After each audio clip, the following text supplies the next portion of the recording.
This is an urban legend, a creepy story that is famous at my university. I heard it from a student a few years ago. It's about another student, living alone in Tokyo. His dormitory was normal, same kind of room as all the other students get. But sometimes strange little things happened in his room. One night, he came home after working late at a part-time job. He entered his apartment and noticed something. He thought that the curtains were in a slightly different place than where he left them. He felt like the bin had been moved as well. He couldn't shake this feeling. He had felt like someone had been watching him, stalking him lately. He was scared. He stayed over at his friend's dormitory. He was too creeped out. There was no way he was staying alone in his room tonight. The next day, he went to ask his friends at university for some advice. They said that it could be a stalker, and he should tell the police. Another friend said that the police won't do anything unless there's evidence. What should I do? He asked his friends. One friend had a great idea. Let's set up a video camera. It can record whilst you're out. If someone is going into your room, we can show the tape to the police and use it as evidence. Oh, that's brilliant, they thought. The next morning, they set up the video camera, hit record, then headed out.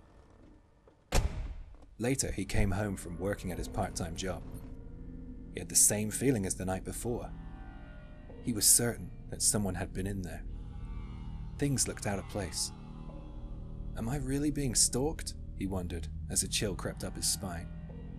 Maybe I'll find out tonight. He walked over to the video camera. It was still recording. He hit stop and watched the footage. There was nothing there. He felt relieved. Perhaps it was all in his imagination after all. As he was fast-forwarding through the footage, the sun was setting. His room was growing darker. Then, the front door opened, and a woman entered his dormitory. He had never seen this woman before. She was too old to be a student too. He noticed, as she was rummaging around his room, that she was holding a knife. He gasped in shock. He grabbed his phone and called his friend instantly. He wanted to talk to someone. He blurted out his story over the phone. His friend said he sounded excited because he had been proven right, but terrified by the reality. He was giving his friend a running commentary over the phone. She's looking in the bin. Oh, gross, man. Now she's smelling my clothes. Oh, no, not the underwear. Oh, sick.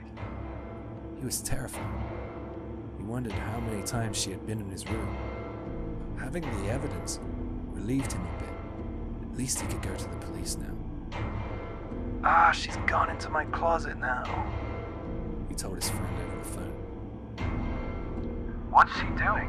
His friend asked. Nothing, man. She's just staying in there. Oh, hang on a sec. Somebody else is coming into my room now. It's me.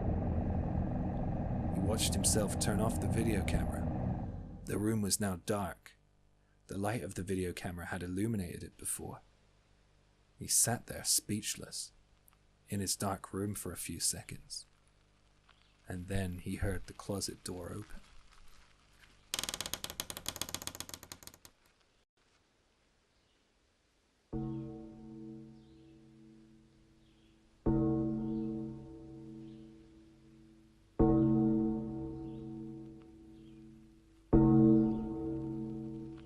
This terrible thing happened about 15 years ago. I was 20 years old and living alone. I came home from work, checked the post as I usually do, and found a sealed letter. It was a blank envelope. Inside there were 2 tickets to a concert, and there was a letter. A love letter. The writer's feelings for me were quite clear. It went something like this. Let's meet at the concert. I'll keep my identity hidden until we meet. I'm sure you'll be surprised. I'm someone you know. I had a boyfriend and I had no idea who wrote it.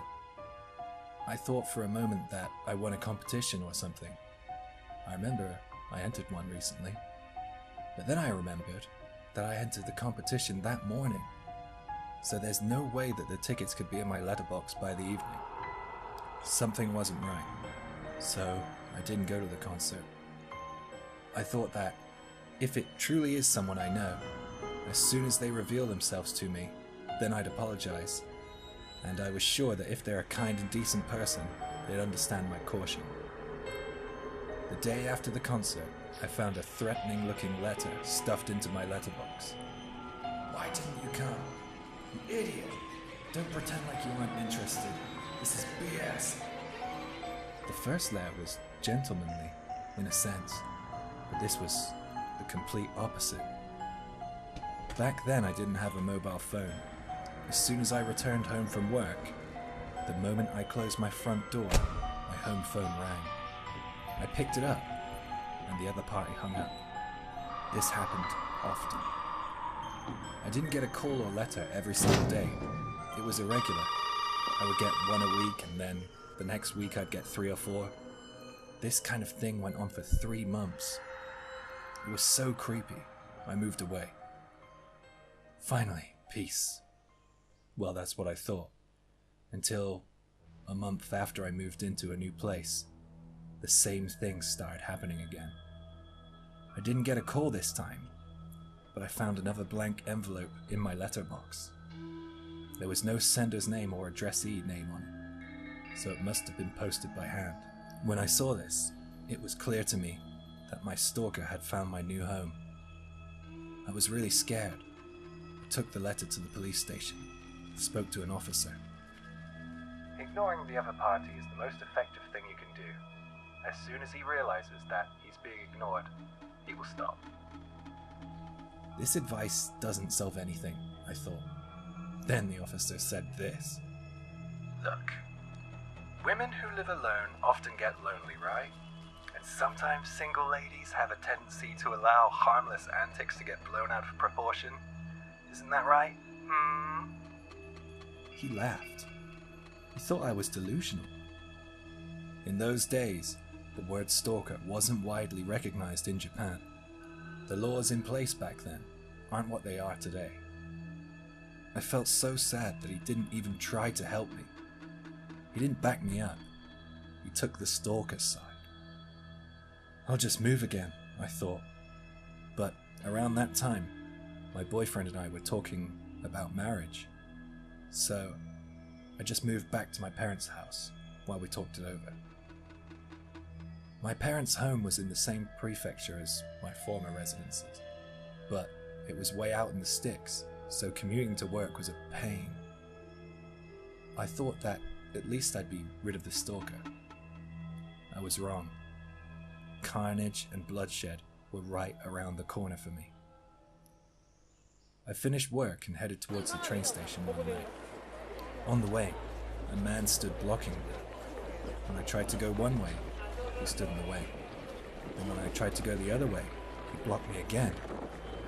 He towered over me.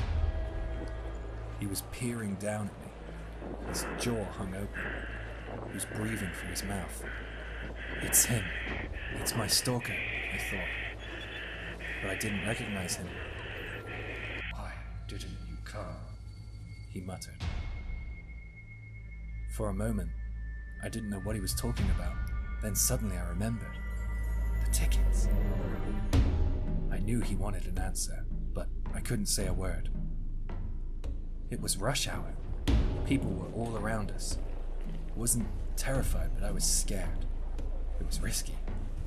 So I said in quite a loud voice for the benefit of the people around me, "Excuse me, please let me pass." As I said this, people turned and looked in our direction. Then my stalker did something unexpected. He turned and ran. Right before my eyes, he was hit by a car. You may think this is quite cold-hearted, but I just thought as I rode the train home, that is not my fault. I was kind of happy that it might all be over. Oh, in case you're wondering, he lived. However, one of the stalker's colleagues saw all this unfold. This guy said that it looked like I was having a lover's quarrel. And when the stalker got hit by the car, he said I pretended not to notice or feigned ignorance and just walked off. This rumor was spread around by the stalker's co-worker. Every year, my company and other companies in the same line of work have a sports day for a bit of friendly competition. I remember talking to a few people, but there were so many people I can't remember who I spoke to very well. Apparently, this is how I met my stalker. I'm usually really good at remembering faces, but I didn't recognize him at all. I found out that he came to my company a few times a week. I work in the personnel department, hidden away in a small office, so I don't often see people other than the ones I immediately work with. Yet, the rumors about me grew. They said we often met at work. Of course, I denied these false allegations, and I stated the fact that I was the victim of the stalking. But I wasn't convinced that anyone believed me. Another shock was in store for me.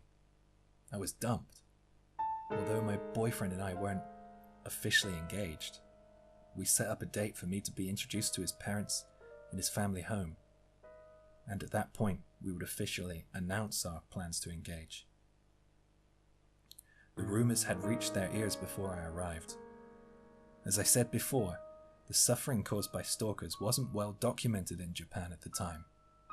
His parents said, "You must have given this guy a sign that he had a chance with you. Somehow you must have given him the wrong idea. You caused his actions. Are you sure there was nothing going on between you two?" With this doubt and distrust imposed upon me, my boyfriend was persuaded by his parents to end our relationship. I couldn't believe it. I wanted to escape. I wanted a fresh start, so I resigned from my job as well.